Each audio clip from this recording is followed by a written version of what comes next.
ဒါလေးကကျတော့မတို့ခုနကနောက်ချမ်းလေးရဲ့ဟိုစားခုနကပခုံးပြောက်လေးရဲ့နောက်ချမ်းလေးเนาะဒါလေးကပြီးနောက်ချမ်းလေးအဲ့တော့ရင်သူ့ကိုဘယ်လိုသွားမှလဲဆိုတော့ရင်ဒီမြင်းတိုင်းသွားလို့လည်းရတယ်ကိုကကျတော့ဒီနောက်ကကျတော့เนาะကိုကြကျင်တဲ့လောက်ကြလို့ရတယ်မကကျတော့ဒီအထက်ကနေပြီးတော့ရင်တလက်မကွဲဝင်ထားလိုက်เนาะတလက်မကွဲဝင်ပခုံးထိတ်ကနေပြီးတော့ရင်တလက်မကွဲဝင်ထားလိုက်ဒီအောက်ကို3ခွဲလောက်ပေါ့เนาะ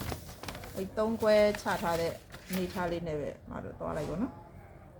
အဲ့တော့ရင်ဒီအထဲကိုပုံမှန်တိုင်းပဲတို့တလက်မနဲ့6စိတ်ကလေးဝင်လိုက်ပေါ့နော်ဒါတလက်မနဲ့ 1.6 ရှည်ချမ်းနဲ့အတူတူပဲအဲ့ဒါကိုမှသူ့ကိုစားလိုက်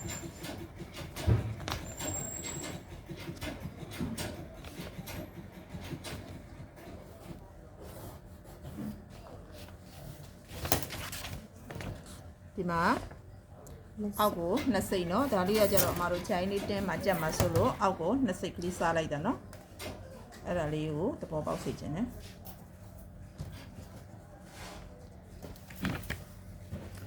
ဒါလေးကဘာမှလုံးเสียမလို့ဒါနောက်ချမ်းလေးပြီးသွားပြီအဲ့တော့ရင်အမတို့နောက်ချမ်းမှာလည်းပင်အသားအပြော့လေးပါဒီဆိုလို့ရှိရင်ဟာမှာဆိုတဲ့အတွက်ကြောင့်သူ့ကိုဒီမှာအလဲကနေပြရင်သူ့ကို2စိတ်ကလေးစားပြီเนาะဒီကတော့ဒီနောက်လေပင်လေးကကိုဟိုက်ချင်တယ်လို့ရတယ်ကိုကဒီအဝါမမဟုတ်ဘူးဟိုဒီရှင်းရင်ကျမြင့်တိုင်းဒီမြင့်တိုင်းသွားလို့လည်းရတယ်เนาะဟိုကအဟိုက်မကြိုက်တဲ့လူတွေအတွက်ဒါမတို့အပေါ်မှာအရှင်းရင်ကျမြင့်တဲ့အပေါ်ကိုတလက်မလေးတက်လိုက်ရဲအဲ့တော့ဒီအမှတ်ကလေးကိုမှတ်ထားပြီเนาะဒီမှာ3ခွဲရှိရဲ 3.4 เนาะ3ခွဲအဲ့တော့ဒီဟာလေးကိုလည်းမတို့ဖြတ်လိုက်ပြီเนาะဒါလေးကနောက်ချမ်းလေး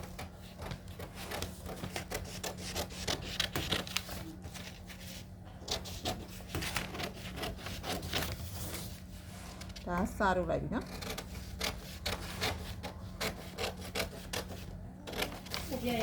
အဲ့တော့ရင်မတို့တရားလေးကဒီမှာပူးရနော်ပူးရညှက်မယ်အဲ့ပြီးရင်ဒီကရှေ့ချမ်းနဲ့အတူတူပဲဖြတ်မယ်နော်အတိုင်းတာလေရှေ့ချမ်းအတိုင်းတာနဲ့နောက်ချမ်းအတိုင်းတာဒီတို့အတူတူပဲဖြတ်ထုတ်မယ်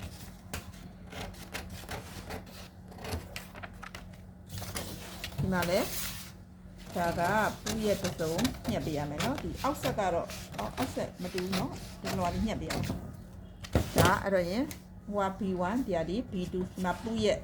မှာ B2 ဒါကိုအပေါ်ဆိုတဲ့အဓိပ္ပာယ်လေးပြပေးထားเนาะ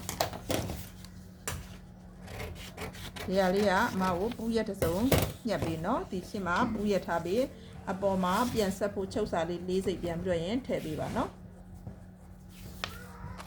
အဲ့တော့ဒီအောက်မှာလဲငါတို့ကဒါလေးဒီလဲပူ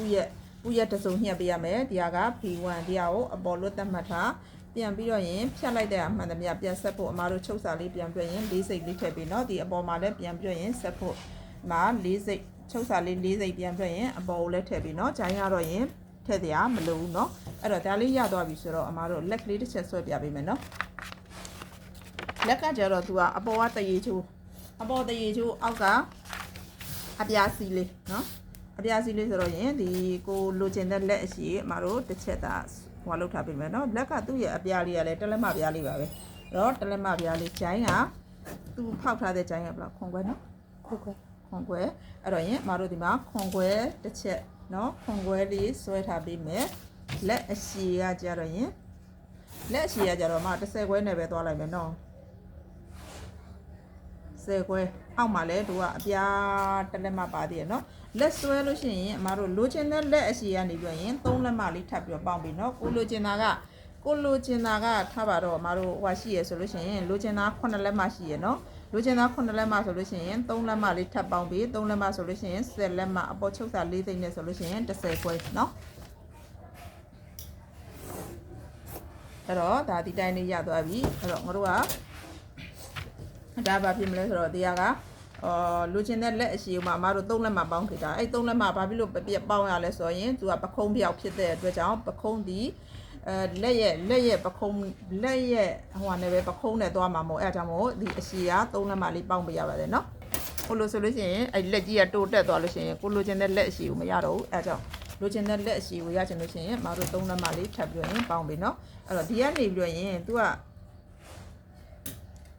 ရှစ်ချမ်းကဖောက်ထားတာက၄ခွဲဖောက်ထားတော့ဒီမှာ၄ခွဲလေး သူကအပေါ်ဖောင်းလေးဖြစ်တဲ့အတွက်ကြောင့်အမားတို့ဖောင်းစာနောက်ထပ်2လက်မှဒီထပ်ပြီးရင်ယူပေးမယ်နော်ဒါဒီဖောင်းစာဒါဒီရှေ့ချမ်းရဲ့အတိုင်းတာအတိုင်းနော်ရှေ့ချမ်းအတိုင်းတာက4ခွဲဖောက်ထားခဲ့လို့အမားတို့ဒီကနေပြီးရင်4ခွဲနော်ဒီ2လက်မှလေးကကြတော့ဗာလဲဆိုတော့ရင်သူကအဖောင်းလေးပါတဲ့အတွက်ကြောင့်အမားတို့ဖောင်းစာယူလိုက်တယ်နော်ဒီမှာဖောင်းစာအဲ့ဒါဟိုမှာဒါလေးကနောက်ချမ်းကြိုင်းလေးနဲ့တစ်ချက်နော်နောက်ချမ်းကြိုင်းလေးနဲ့အမားတို့တစ်ချက်ပြန်ပြရင်ဒီလိုလေးဆွဲပြီးအဲ့ဒီနောက်ချမ်းအတိုင်းတာလေးနဲ့ပဲတို့အမှတ်သားလေးတစ်ချက်မှတ်ထားပြီနော်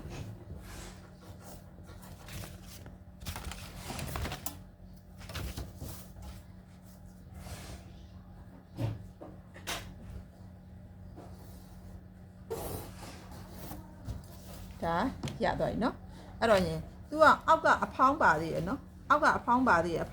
ဆိုတော့နောက်ရကျရင်လက်ပတ်တန်တစ်ခုထပ်ပြီးတော့လက်ဖောင်းတာပြန်ပြပေးမယ်နော်ဒါကအမတို့ဒီဖောင်းနေကြလက်တိုင်းဖောက်လိုက်ကြအဲ့တော့ तू ကကြတော့ရင် तू အောက်ဖောင်းနော်အောက်ဖောင်းအပြားစီဒီအပြားတို့တက်လက်မပြားဒါမှတ်လိုက်ပြီနော်ဒါတက်လက်မပြားလေးမှတ်လိုက်တယ်အဲ့တော့သူ့ရဲ့လက်ဝဘယ်လောက်ရှိမလဲဆိုတော့ရင်အမတို့6ခွဲနော်6ခွဲထားလိုက်မယ်ဒီမှာ6ခွဲသူ့ရဲ့လက်ဝ30ဟိုဟာနဲ့ဆိုလို့ရှိရင်တို့ဘေးတီစာတလက်မနဲ့ဆိုလို့ရှိရင်အဲကြောင့်မို့6ခွဲထားလိုက်တယ်အဲ့တော့ဒီမှာတလက်မပြားလေးဒီဟာလေးကိုတစ်ချက်ဖြတ်ထုတ်ထားလိုက်မယ်နော်ဒါကအောက်ကနေစက်မဲ့အပြားလေးဒီမှာလဲပူးရဲ့နော်အဲ့လေးညှပ်မယ်ရော့ဒါလေးဖယ်ထားအဲ့ပြီးရင်သူ့ကိုအောက်ဖောင်းဖြစ်တဲ့အတွက်ကြောင့်ဒီအပြင်ဘက်ကိုမတို့2လက်မနော်ဖောင်းစာလေး2လက်မလေးထုတ်ပြီးမှာ2လက်မဖောင်းစာလေးအဲ့2လက်မဖောင်းစာလေးနဲ့ဒီဟာလေးနဲ့ကိုတစ်ချက်လုပ်ပြီးမှာပြီးရင်၄စိတ်ပြန်ပြရင်တက်ပြီနော်အမှန်တကယ်ကတော့ဒီမှာတို့ဖောင်းစာဆိုလို့ရှိရင်ဟိုတက်ပြရမှာနော်အပေါ်တလက်မအောက်အပေါ်တလက်မတဲ့အောက်တလက်မစတင်လေးနဲ့တွားပြရမှာနော်ဒါဖောင်းစာပြန်ဆက်ဖို့အောက်ကို၄သိက်ကလေးပြန်ပြရင်မတို့ထည့်ပြီနော်နှလက်မပြန်နေတယ်လို့ပြောလိုက်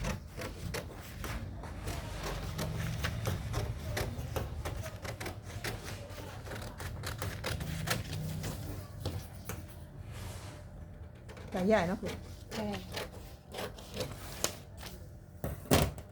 ဒီမှာ